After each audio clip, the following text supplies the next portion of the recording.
We've been covering here worker protests across the country, and in particular at Amazon warehouses. We had Chris Smalls on the show here. He was a worker who was fired, apparently in retaliation for organizing one of those protests. Amazon says it was because he was violating social distancing. We'll let you judge what the truth is of that matter. Well, the latest development here is that an Amazon engineer and vice president has resigned over the company's handling of worker safety during the coronavirus crisis. And he wrote a long letter. Tim Bray is the name of this gentleman. He says stories surfaced of unrest in Amazon warehouses, workers raising alarms about being uninformed, unprotected, and frightened. Official statements claimed every possible safety precaution was being taken. Then a worker organizing for better safety conditions was fired. That would be Chris Smalls. And brutally insensitive remarks appeared in leaked executive meeting notes where the focus was on defending Amazon talking points. At that point, I snapped. He took it up the appropriate channels, and then he resigned because he felt to do otherwise would be to sign off on Amazon's behavior in this situation. Yeah, and we should note he walked away from a significant amount of money for doing so. He also criticized the firing of 2 Amazon employees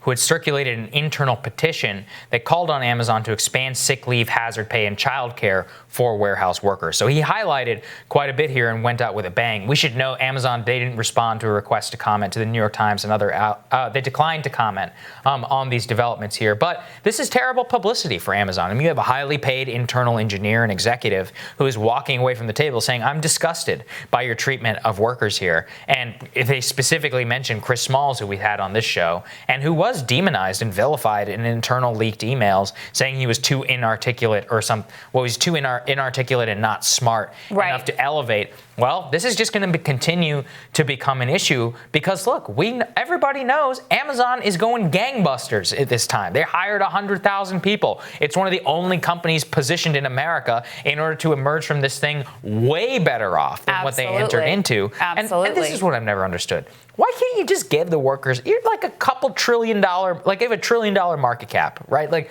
is it really going to cost that much in order to give better wages to your employees? It's just not. I mean, we're talking about literal margins on the dollar compared to the amount of money that they're raking in right now. Amazon is basically an essential service in America, and they're just not stepping up to the plate, and they're just going to continue getting bad publicity if they continue to do We had this. David Sirota on recently. He broke the story about how Amazon, this is how heavy-handed they've been. Amazon quashed a shareholder initiative to try to add additional safety precautions for workers to make sure that they're not getting sick while they're on the job. So again, the shareholder said this would be a good idea, not just for worker safety, but for the bottom line, because this type of publicity is terrible for the company. Amazon wouldn't even allow that to go forward. So that's how heavy-handed they're being here. I wanted to highlight another part of the letter that Tim Bray wrote. And by the way, you guys should look it up. It's online. It's very interesting to read through the whole thing and get all the details.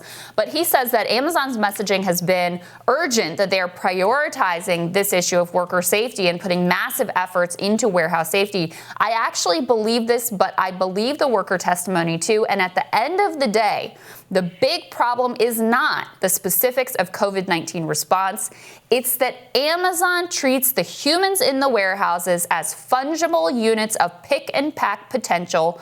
Only that's not just Amazon, it's how 21st century capitalism is done. Hear, hear. That says it all. And that's exactly what we've seen play out time and time again in this crisis. And that was happening long before this crisis, let's be honest, where human beings, workers' lives are treated as less important than the bottom line, than efficiency. They are treated as disposable, treated, as he put it, as fungible units of pick and pack potential. That's it exactly. Yeah, it takes a lot of courage to do what Tim Bray did. Go read his essay. It's very good. You can read the full thing online. We'll have more Rising for you after this.